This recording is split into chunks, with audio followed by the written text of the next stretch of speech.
ஸ்ரீமத் பாகவத சாரம் பிரம்ம சம்ஸ்பர்ஷம் என்னும் உரையுடன் கூடியது.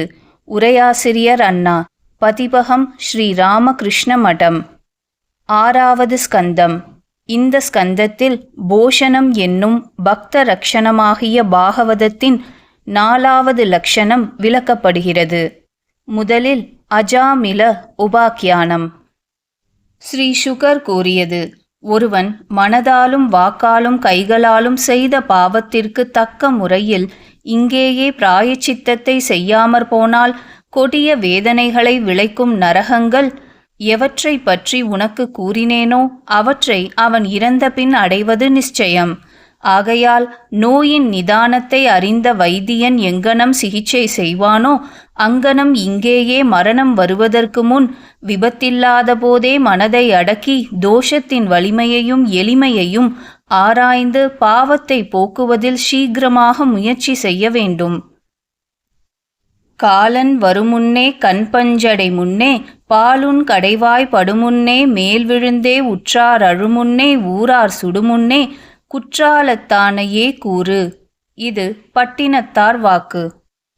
பரீட்சித்து மகாராஜா கூறியது, எது பாவமோ எது தனக்கு துன்பத்தை கண்கூடாக இங்கும் கேள்வியால் உணரப்பட்ட முறையில் அங்கும் விளைக்கும் என்பதை அறிந்தும் ஒருவன் தன் வயமின்றி திரும்பவும் பிராயஷ்சித்தம் செய்த பின்னும் பாவத்தை செய்கிறான். ஆகையால் பிராயஷ்சித்தம் திருத்துவதாக அமைவது எங்கனம்? சில சமயம் கெட்ட காரியத்திலிருந்து ஒருவன் திரும்புகிறான், சில சமயம் மறுபடி அதையே செய்கிறான். ஆகையால் பிராயஷ்சித்தமானது யானையை குளிப்பாட்டுவது போல் வீண் என்று எண்ணுகிறேன். ஸ்ரீ சுகர் கூறியது, கர்மத்தாலேயே கர்மநாசம் முற்றும் ஏற்படுவதாக ஒப்புக்கொள்ளப்படுவதில்லை. ஏனெனில் பாவத் தொழிலும் பிராயஷ்சித்த சடங்கும் அஞ்ஞானியையே அதிகாரியாய் கொண்டிருத்தலால் என்க. ஞானத்தால் ஏற்படும் மன தெளிவே உண்மையான பிராயஷ்சித்தம். அரசே, பத்தியமான உணவையே உண்கின்றவனை நோய்கள் எங்கனம் ஆட்கொள்ளுவதில்லையோ அங்கனம் நியமத்தை கைக்கொண்டவன் பாவத்திற்கு ஆளாகாமல் படிப்படியாக உயர்நலம் எய்துதற்கு உரியவன் ஆகின்றான். ஒரு பாவத்திற்கு ஒரு பிராயஷ்சித்தமாக சொல்லிக்கொண்டே போனால் அதற்கு முடிவே இல்லை. சஞ்சீவினி மாதிரி எல்லா நோய்களும் பாவ வாசனைகளும் போக மருந்துண்டா? இரவில் பழுதையை கண்டு பாம்பென்றும் பயந்த குழந்தைக்கு பாடம் போட்டால் பயம் நீங்காது. விளக்கை கொண்டு வந்து அது பாம்பல்லவென்று காட்டினால்தான் உண்மையில் பயம் நீங்கும். தர்மமறிந்த தீரர்கள் ஸ்ரத்தையுடன் கூடியவர்களாய் தவத்தாலும் பிரம்மச்சரியத்தாலும் மனோஜயத்தாலும் புலனடக்கத்தாலும் தியாகம் சத்தியம் சௌச்சம் யமம் நியமம் முதலியவற்றாலும் மூங்கிற் புதரை அதிலுண்டான நெருப்பு எரிப்பது போல் உடல் உரை உள்ளம் இவற்றில் பிறந்த பாவத்தை எத்துணை பெரிதாயினும் போக்கிவிடுகின்றனர். அரசே, பாகவத சேவையின் மூலம் கிருஷ்ணனிடம் வாழ்க்கையை அர்ப்பணம் செய்வதால் எங்கனம் பாவியான ஒருவன் பரிசுத்தன் ஆவானோ அங்கனம் தவம் முதலியவற்றால் ஆகமாட்டான். ராஜேந்திரரே, கல் குடத்தை நதியின் தீர்த்தம் பாவனமாக்காதவாறு நாராயணனிடம் பக்தியில்லாதவனை பிராயஷ்சித்த சடங்குகள் புனிதமாக்க மாட்டா. இங்கு கிருஷ்ணனுடைய குணங்களால் கவரப்பட்டு எவர்களுடைய மனம் ஒரு தடவையாவது கிருஷ்ணனுடைய பாத கமலங்களில் வைக்கப்பட்டதோ அவர்களே பிராயஷ்சித்தம் அனுஷ்டித்தவர்களாகி யமனையோ பாசக்கயிறு கொண்டு வரும் யம படர்களையோ கனவிலும் காண்பதில்லை. இதற்கு உதாரணமாக பின்வரும் பழைய சரித்திரம் கூறப்படுகின்றது. விஷ்ணு தூதர்களுக்கும் யம தூதர்களுக்கும் நிகழ்ந்த அந்த சம்வாதத்தையும் என்னிடம் கேட்டறிவாய். கான்ய குப்ஜ தேசத்தில் அஜாமிலன் என்ற பெயருடைய ஒரு பிராமணன் இருந்தான். அவன் ஒரு தாசிக்கு புருஷனாகி நல்லொழுக்கத்தை துறந்து தாசியின் உறவால் கெட்டு போனான். பயமுறுத்தி பணம் பறித்தல், சூதாடுதல், ஏமாற்றுதல், திருடுதல் முதலிய வெறுக்கத்தக்க ஜீவனோபாயத்தை கைக்கொண்டு குடும்பத்தை காப்பாற்றுபவனாய் அசுத்தனாய் பிராணி ஹிம்சை செய்பவனாய் இருந்தான். அரசே, அந்த தாசியின் புத்திரர்களை சீராட்டி பாராட்டி அவர்களுடன் வசித்து வருவதிலேயே அவனுடைய ஆயுளின் பெரும் பகுதி 88 வருஷம் கழிந்து போயிற்று. வயது கடந்த அவனுக்கு புத்திரர்கள் 10 பேர். அவர்களுள் எவன் கடைசியோ அந்த பாலனுடைய பெயர் நாராயணன். தாய் தந்தையருக்கு அவனிடம் மிகவும் பிரியம். இனிமையாய் பேசுகின்ற அக்குழந்தையிடம் ஆழ்ந்த அன்பு கொண்ட அவன் அவனுடைய விளையாட்டுகளைக் கண்டு மூப்பு மிகுந்த நிலையில் மிகுந்த மகிழ்ச்சி அடைந்தான். பாலகனிடம் அன்பின் மிகுதியால் இயக்குவிக்கப்பட்டு அவன் புஜிக்கும் போதும் பாலகனை புஜிக்கச் செய்தும் பருகும்பொழுது பருகச் செய்தும் உண்ணும்போது உண்ணச் செய்தும் வந்தானேயன்றி அம்மூடன் தனக்கு சாவு நெருங்கிவிட்டதை உணரவில்லை. அங்கனம் அறிவு கெட்ட முறையில் காலம் கழித்து வந்த அவன் மரண சமயம் கிட்டியபோது நாராயணன் என்ற தனது பாலகுமாரனிடம் மனதை செலுத்தினான்.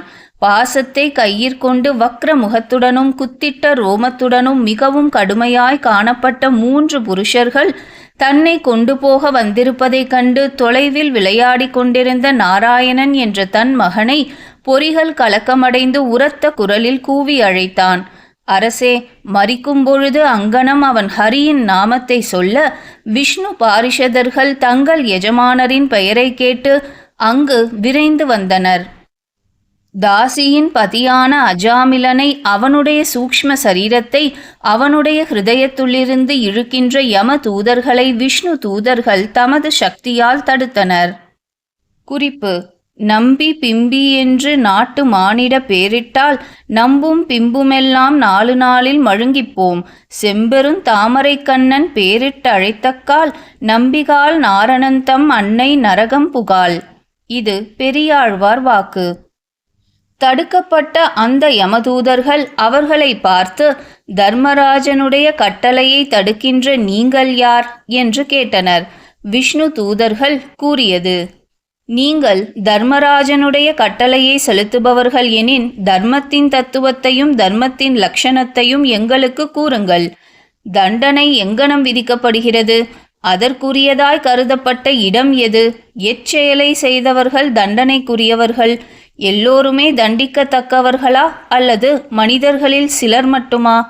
யம தூதர்கள் கூறியது: சூரியன், அக்னி, ஆகாயம், வாயு, பசுக்கள், சந்திரன், சந்தியை, இரவு, பகல், திசைகள், நீர், பூமி, காலம், தர்மம் என்ற இவை உடல் படைத்தோருக்கு சாட்சிகள். இவற்றால் அதர்மம் உணரப்பட்டு தண்டனைக்கு இடமாக அமைகின்றது. தீச்செயலை செய்கின்ற எல்லோருமே தண்டனைக்கு உரியவர்கள்தான். குற்றமற்றவர்களே. செயல் புரிவோருக்கு குணங்களுடன் தொடர்பிருப்பதால் நன்மைகளும் தீமைகளும் வந்தே தீரும். உடல் படைத்தவன் செயல் புரியாமல் இருக்கவும் இயலாது. எவனால் எவ்வாறு எத்தகைய அதர்மமோ தர்மமோ செய்யப்பட்டதோ அவனால் அதற்குரிய பலன் அதற்கான வகையில் பின்னர் அனுபவிக்கவே படுகின்றது. இயற்கை பற்றால் ஜீவனுக்கு ஏற்பட்டது இழிவு. இறைவனிடம் பற்றால் அது விரைவில் கரைந்து போகின்றது. இவன் நல்ல இயற்கைக்கும் நல்ல நடத்தைக்கும் நல்ல குணங்களுக்கும் இருப்பிடமாய் இருந்தவன். விரதங்களை அனுஷ்டித்தவன். சாந்தனாகவும் புலன்களை அடக்கியவனாகவும் உண்மையே பேசுபவனாகவும் மந்திரம் அறிந்தவனாகவும் பரிசுத்தனாகவும் இருந்தவன். குருவையும் அக்னியையும் அதிதிகளையும் பெரியோர்களையும் வழிபடுபவனாகவும் அகங்காரமற்றவனாகவும் எல்லா பிராணிகளிடத்தும் அன்புடையவனாகவும் சாதுவாகவும் அதிகம் பேசாதவனாகவும் பொறாமையற்றவனாகவும் இருந்தவன். ஒரு சமயம் இந்த பிராமணன் தந்தையின் கட்டளைக்கு பணிந்து காடு சென்று பழம், புஷ்பம், சமித்து, தர்பை இவற்றை சேகரித்து கொண்டு திரும்பி வருகையில் சாராயத்தை குடித்து மதத்தால் சுழலும் கண்களை உடைய ஒரு வேசியையும் அவளுடன் கூடி சுகித்து கொண்டிருந்த ஒரு மனிதனையும் கண்டான். மதி இழந்தவளும் சேலை நழுவியவளுமாகிய அவளுடன் கூடி வெட்கமற்று விளையாடிக் கொண்டும் பாடிக்கொண்டும் இருந்த அவனையும் அவனருகில் காமத்திற்குகந்த கந்தம் பூசிய கைகளால் தழுவ பெற்ற அவளையும் பார்த்து மோகித்து விரைவில் இவனும் காமவசப்பட்டான். தன் கேள்வியின் பலத்தை கொண்டு தன்னால் ஆனவரை அடக்க முயன்றும் காமனால் பீடிக்கப்பட்ட மனதை அடக்க அவனால் முடியவில்லை. அதன் காரணமாய் ஏற்பட்ட வேதனை என்ற பிசாசால் பீடிக்கப்பட்டு அறிவை இழந்து அவளையே மனதால் இடைவிடாது எண்ணுபவனாய் ஸ்வதர்மத்தினின்று ஓய்வடைந்தான். இழிவான முறைகளில் மனதுக்கினிய காம நுகர்ச்சிகளால் எப்படியெல்லாம் அவள் பிரீத்தி அடைவாளோ அப்படியெல்லாம் பிதாவின் சொத்து அவ்வளவையும் கொண்டு அவளை மகிழ்வித்தான். அடக்குவாரற்ற அந்த பெண்ணின் கடைக்கண்ணாகிய அம்பினால் மதியிழந்த அந்த பாவி உயர்ந்த விப்ரகுலத்திலிருந்து மணந்து கொள்ளப்பட்டவளும் காமத்தை உணராதவளுமாகிய தன் சொந்த மனைவியை விரைவில் கைவிட்டான். புத்தி மழுங்கிய இவன் இங்கும் அங்கும் அலைந்து நியாயமாகவோ அநியாயமாகவோ பொருளை கொணர்ந்து குடும்பத்தை பெருக்கிய அந்த தாசியின் குடும்பத்தை காப்பாற்றினான். சாஸ்திர மரியாதையை மீறி பெரியோர்களால் வெறுக்கப்பட்டு இஷ்டப்படி நடப்பவனாய் இவன் நெடுங்காலம் வாழ்ந்ததால் பாவமே உருவெடுத்த ஆயுளை உடையவனாகவும் கூட்டுறவின் தோஷத்தால் அழுக்கடைந்தவனாகவும் இருக்கின்றான். பாவத்தை செய்தவனும் அதற்கு பிராயஷ்சித்தத்தை தேடிக் கொள்ளாதவனும் ஆகிய இவனை யமதர்மனிடம் அழைத்துச் செல்லப் போகிறோம். அங்கு தண்டனையால் சுத்தியடைவான். குறிப்பு: யானைக்கும் அடிசருக்கும். ஆகையால் கெட்ட விஷயங்கள் கண்முன் வந்தாலும் பாராமல் திருஷ்டியை திருப்பிக் கொள்ள வேண்டும். இந்திரிய கூட்டம் மிகுந்த பலமுடையது. அது வித்வானையும் வழியை இழுத்துச் செல்லும்.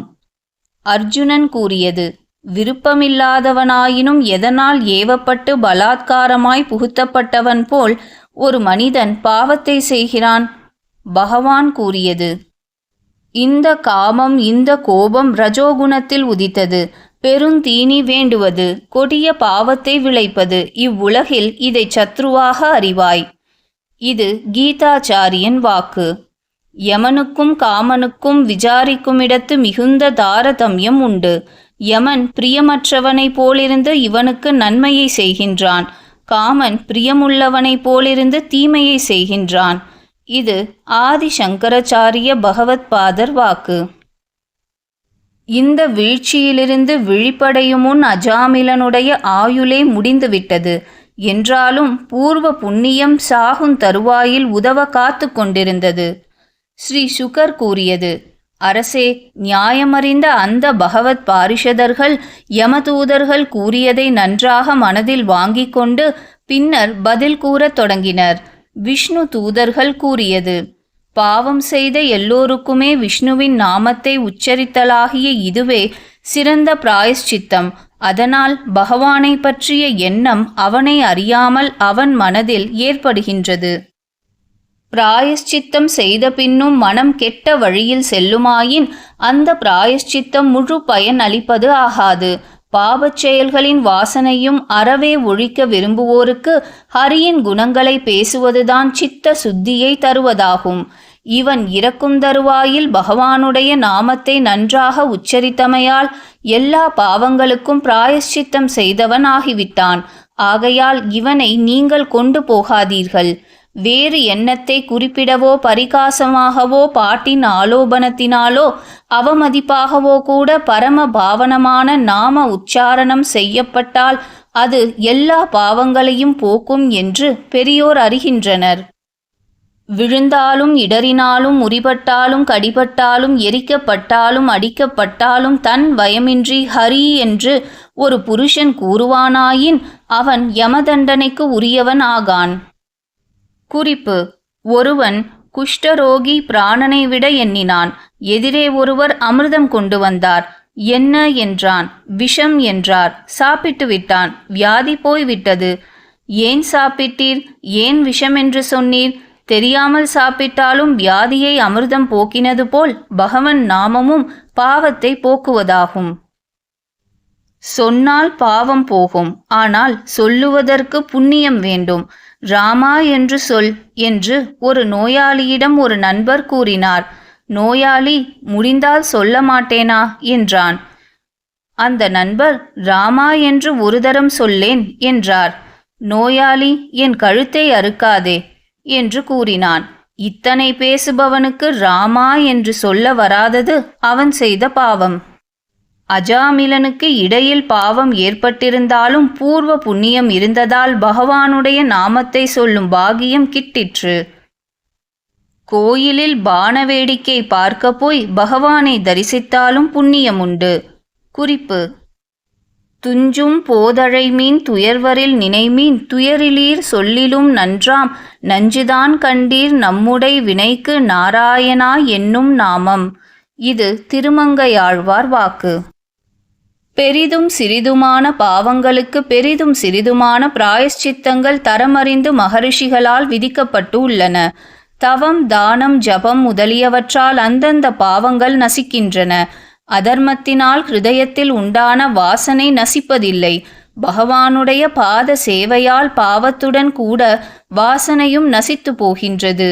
உத்தம ஸ்லோகனுடைய நாம சங்கீர்த்தனம் அறிந்து செய்யப்பட்டாலும் அறியாமல் செய்யப்பட்டாலும் நெருப்பு விறகை எரிப்பது போல் ஒரு புருஷனுடைய பாவத்தை எரித்துவிடும்.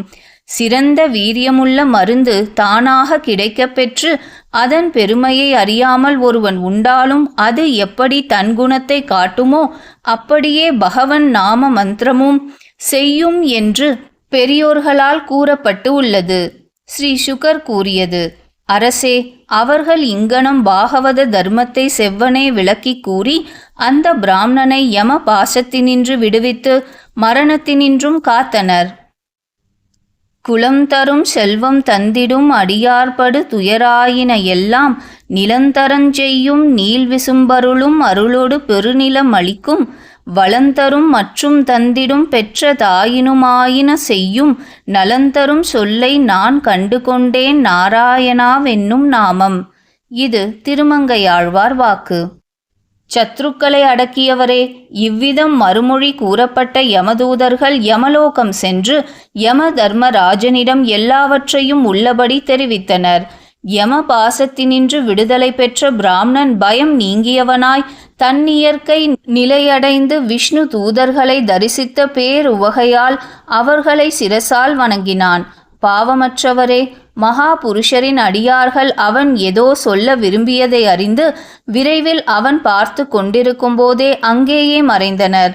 அப்போது அஜாமிலன் யமதூதர்களுக்கும் விஷ்ணு தூதர்களுக்கும் இடை நிகழ்ந்த சம்பாஷணையை 3 வேதங்களில் கூறிய முக்குண வடிவான தர்மத்தை பற்றியதையும் சுத்தமான பாகவத தர்மத்தை பற்றியதையும் கேட்டதை நினைத்து ஹரியின் மாஹாத்மிய ஸ்ரவணத்தால் விரைவில் பகவத் பக்தி உடையவனாயினான். தன்னுடைய கேட்டை நினைந்த அவனுக்கு மிகுந்த அனுதாபம் உண்டாயிற்று. சம்பந்தமற்ற ஸ்திரீயினிடம் தன்னையே மகனாய் பெற்ற என்னால் பிராமண பிறவி வீணாக்கப்பட்டது. ஐயோ, தன்னடக்கமற்ற எனக்கு விளைந்த துன்பம் மிக பெரிது. இள வயதினளான பதிவிரதையை கைவிட்டு குடிகாரியான பெண்ணை சேர்ந்தவனும் குலத்தை கெடுக்கும் தீமை செய்தவனும் நல்லோர்களால் இகழப்பட்டவனுமாகிய என்னை வெறுக்க வேண்டும்.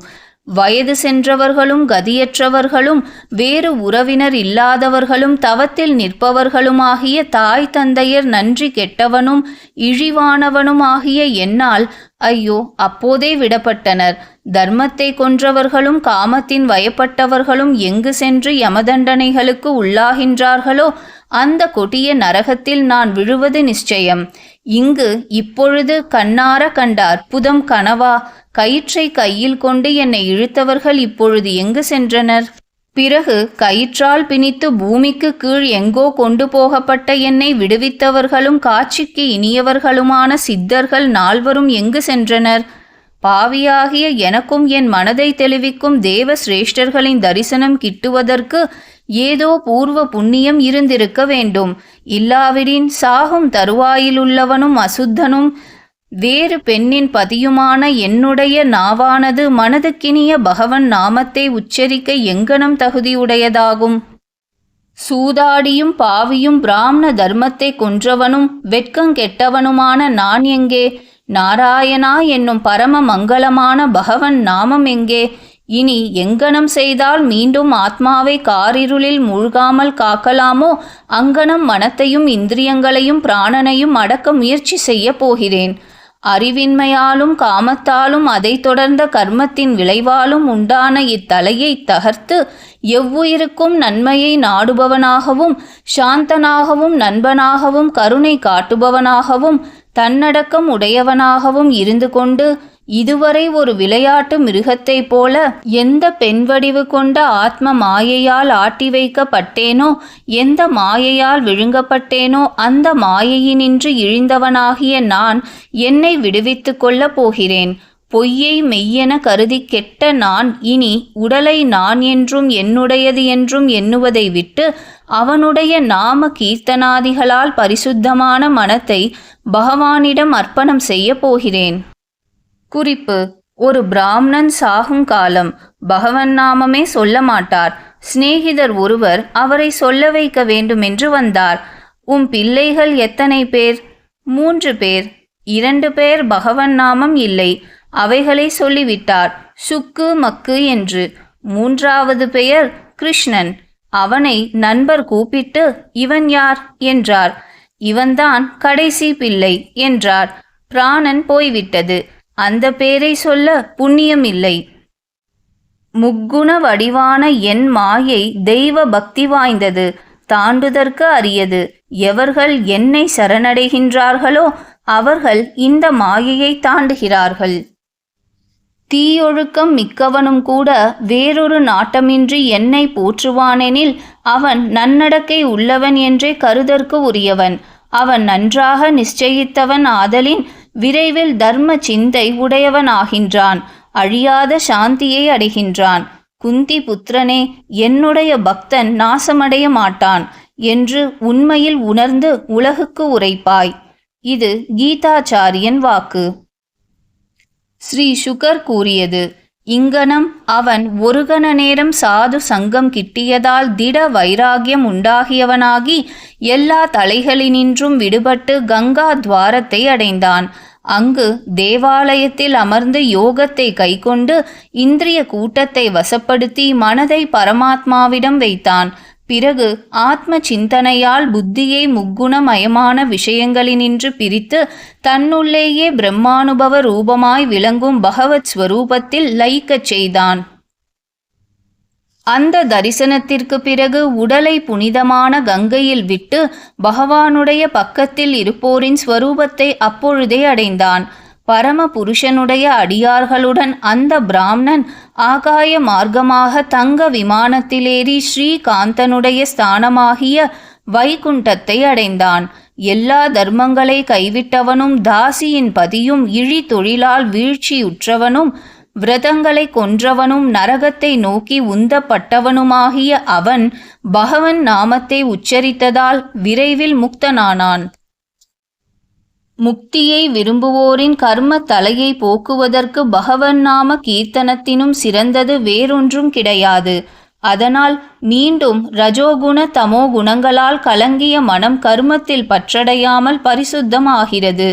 மற்ற எதனாலும் அப்படியாவதில்லை.